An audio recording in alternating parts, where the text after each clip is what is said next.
Halo semuanya, selamat datang di channel yang tidak layak untuk dihina ini. Sebelum kita mulai, atur posisi santainya, bakar rokoknya, seruput kopinya, dan mari kita berhayal. Kita lanjut ke alur ceritanya. Sebenarnya, Simasian saat ini terlihat mirip dengan Berserker yang menggunakan atribut cahaya. Pada tahap-tahap awal, para pria seharusnya memiliki kemampuan ofensif yang sangat terbatas. Yang pasti, kekuatan fisiknya sangat tinggi, akan tetapi, bagaimana mungkin ia bisa melawan seorang yang sangat jenius dari jenis yang bahkan tidak muncul setiap 1000 tahun sekali, yaitu Sein Daughter of Samsara. Lin Xin menatap kosong pada sosok Chai-Er yang akan kembali ke ruang tunggunya dengan mata terfokus padanya. Pendapatnya saat ini tentang Chai-Er benar-benar berbeda. Singkatnya, dia hanya menjadi favoritnya, karena dia harus berpegang teguh lada prinaipnya. Tentu saja, itu sama sekali tidak berarti, dia hanya menunduk untuk mencoba mendapatkan rahmat yang baik, dia tidak memiliki jenis lain dari ide-ide yang cemerlang. Gadis ini yang sebelumnya bersama dengan Long Hao Chen, bukan hanya seorang wanita muda yang tampak peka, yang juga kehilangan penglihatannya, benar-benar sangat kuat hingga ke tingkat yang menakutkan. Simasian telah belajar dan mengalami kekuatan bertarungnya hari ini dengan tubuhnya sendiri. Terlalu kuat, gadis itu terlalu kuat, siapa lagi yang bisa bersaing dengan pembangkit tenaga listrik seperti ini selama pilihan Demon Hunter, gumam si botak. Kejutan Li Xin tidak kurang dari Lin Xin. Apa yang Lin Xin tidak harapkan, dia juga tidak mengharapkannya. Selanjutnya, selama pertandingan melawannya pada hari sebelumnya, Chai-Er secara sukarela menyerah. Bahkan jika dia memiliki kekuatan bunga neraka, bisakah dia benar-benar menang melawannya, adik? Di mana kamu mendapatkan seorang wanita kecil yang tidak normal seperti ini, gumam Li Xin. Di masa lalu, Li Xin selalu berpikir bahwa Long Hao Chen adalah jenius terbesar yang ada di dunia ini, tetapi wanita kecil yang ada di depan matanya ini, yang tampak tidak lebih tua darinya, dia juga sudah berada di tingkat kelima kultivasi. Setelah melihat betapa mudah dan terampilnya dia mengatasi Simasian dengan sikap tenang seperti itu, dia jelas tidak bisa ungkapkan dengan kata-kata. Jika dia benar-benar bisa menjadi pacar adik laki-lakinya, betapa hebatnya itu, pikir Li Xin. Kakak, aku pergi dulu.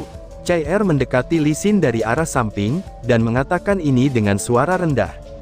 Li Xin mengungkapkan senyum tipis dan bertanya, kamu akan menunggunya, tanya Li Xin. Ya, jawab Chai-Er.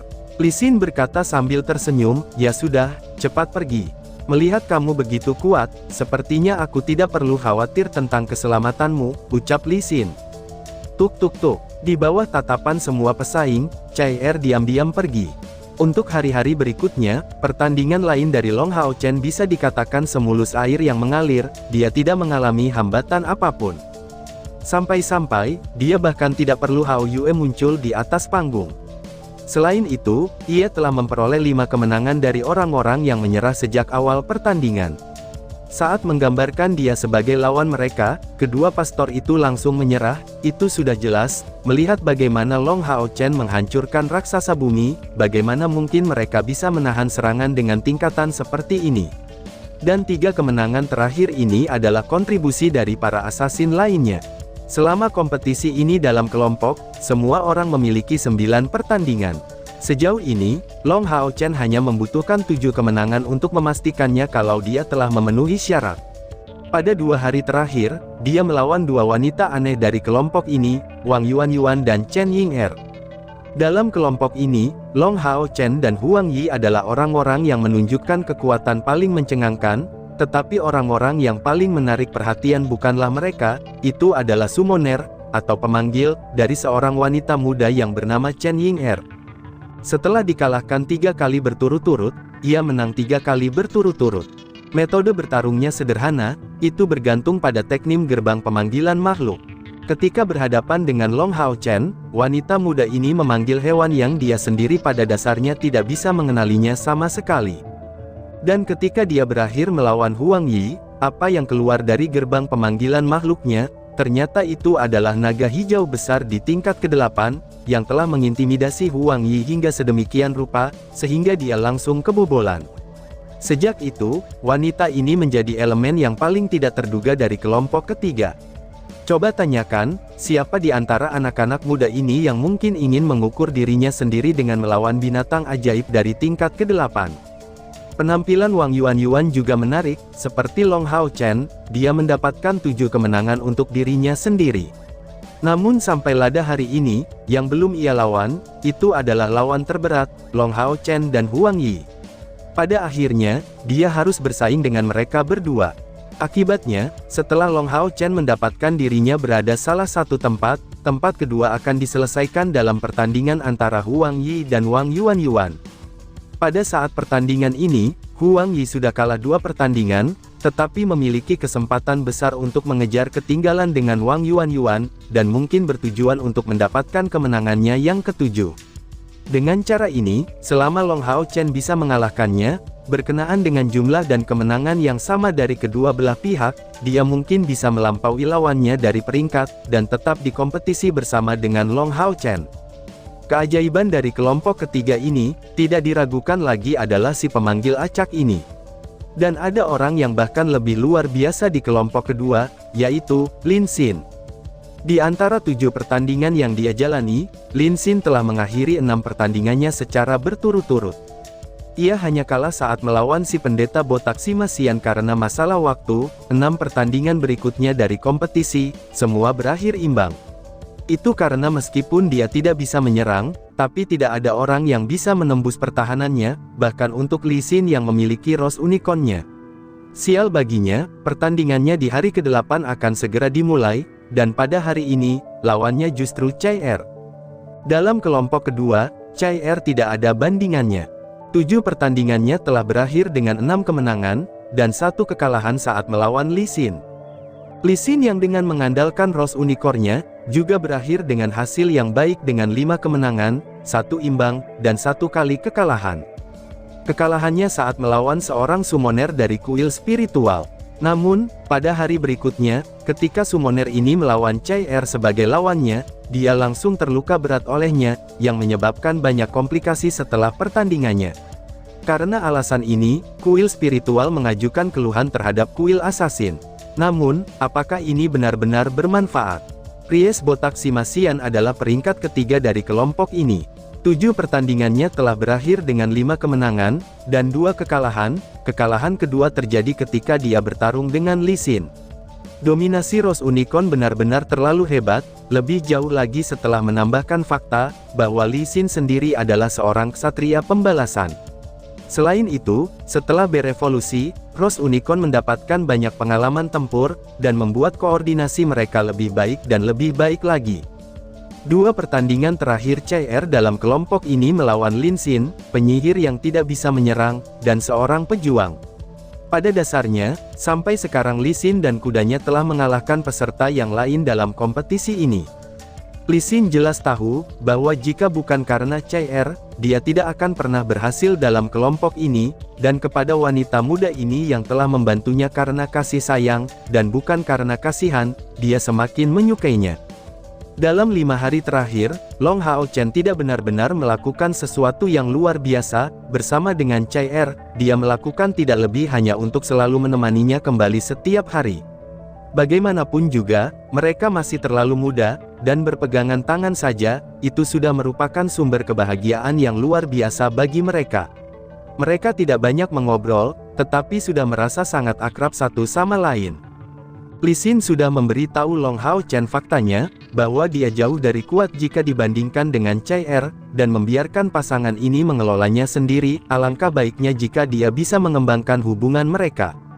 Long Hao Chen tidak pernah bertanya kepada Chai Er tentang alasan mengapa dia kalah, karena pada hari pertama kompetisi, ketika Chai Er kalah karena pertimbangan untuk Li Xin, itu memperkuat kesan pertama Long Hao Chen tentang Chai Er sebagai seorang gadis buta, seorang gadis yang tersirat dalam benaknya, bahwa kemampuan bertarungnya tidak bisa terlalu baik. Pada saat itu, perasaan kasihannya semakin diperkuat. Grup memasuki kompetisi hari ke-8. Pagi yang cerah. Saat dia mengambil sarapannya, Li Xin mengolok-olok Long Hao Chen, "Adik, sebelum kamu mengirim Chai Er pulang ke rumah setiap hari, kemana kamu membawanya untuk bersenang-senang?" tanya Li Xin yang kepo. Ye Hua yang sedang makan bersama dengan mereka, juga menatap Long Hao Chen. Secara alami, Lee Sin tidak akan menyimpan kebenaran, bahwa Long Hao Chen akrab dengan Chai Er yang ia disembunyikan, dan juga memberitahukannya tentang kecakapan bertarung Chai Er. Secara alami, Ye Hua tidak akan menentang hubungan antara muridnya yang berharga, dan bintang masa depan dari kuil assassin ini. Seorang gadis buta, tetapi lebih jauh dan melawan semua harapan, seorang assassin yang sangat kuat.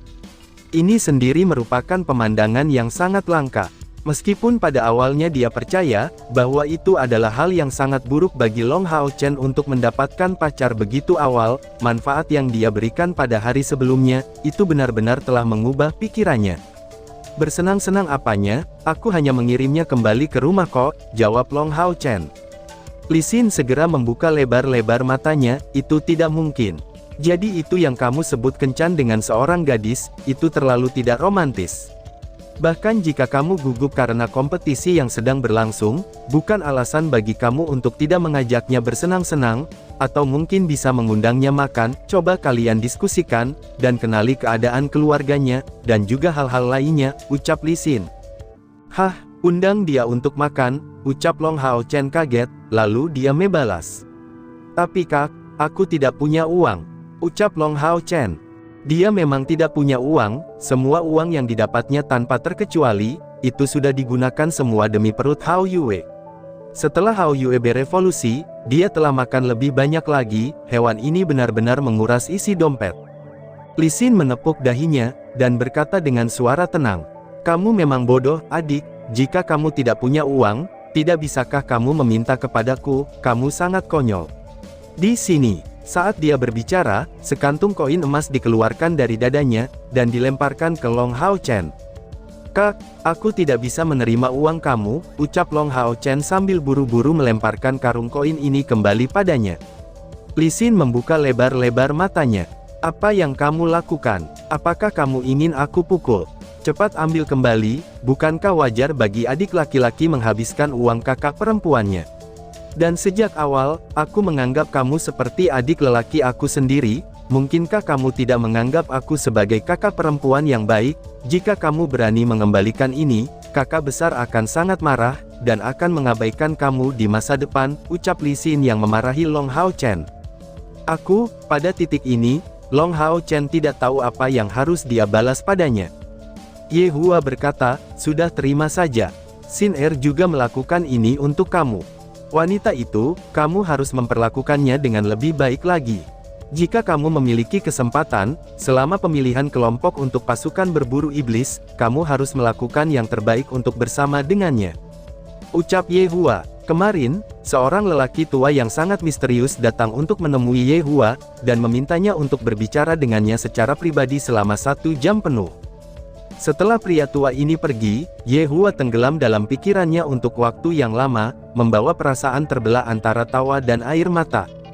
Itu karena para petinggi kuil ksatria yang datang untuk menemuinya, dan tujuan mereka yang tiba-tiba itu untuk memberitahunya, bahwa dia harus melakukan yang terbaik untuk menjadi mak comblang antara Long Hao Chen dan Chai Er. Meskipun dia tidak begitu jelas, ini adalah pesan yang dia sampaikan. Itu hanya bisa berarti, bahwa Chai Er memiliki kepentingan yang sangat luar biasa untuk kuil assassin, dan dengan cara ini, keduanya bisa maju bersama. Namun, mengingat sifat Ye Hua, ia secara alami tidak bisa bertindak sebagai mak comblang bagi muridnya. Hari ini, kalimat tunggal ini juga merupakan ungkapan persetujuannya atas Long Hao Chen dan Chai Er yang ingin mereka bersama, pikir Ye Hua. Setelah mengambil koin emas, Long Hao Chen merasa sangat malu. Betul juga, aku sudah kenal Chai Er begitu lama, tapi, aku belum pernah mengundangnya keluar untuk makan-makan, pikir Long Hao Chen. Stadion Mage, bidang kelompok kedua.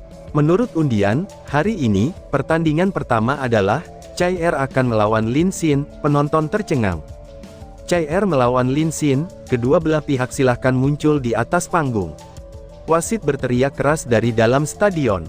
Chai Er perlahan-lahan berdiri tegak, dan tepat ketika dia akan pergi, Lin Xin yang sudah berdiri dan berkata dengan keras. Aku mengaku kalah, ucap Lin Xin.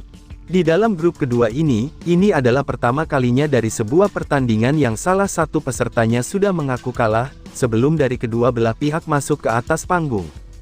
Lin Xin mengungkapkan senyum tipis ke arah Chai Er. Dia tahu kalau Chai Er tidak bisa melihat, tetapi dia masih melambaikan tangannya. Baginya, terlepas dari apa yang dia lakukan, tidak mungkin dia bisa masuk ke 16 besar. Karena itu masalahnya, dia mungkin juga bertindak seperti orang baik, dan memberikan bantuan kepada Chai Er. Lebih penting lagi, dia tidak percaya kalau dirinya mampu memblokir serangan Chai Er. Dan tiba-tiba saja bersambung. Sekian dan terima kasih banyak.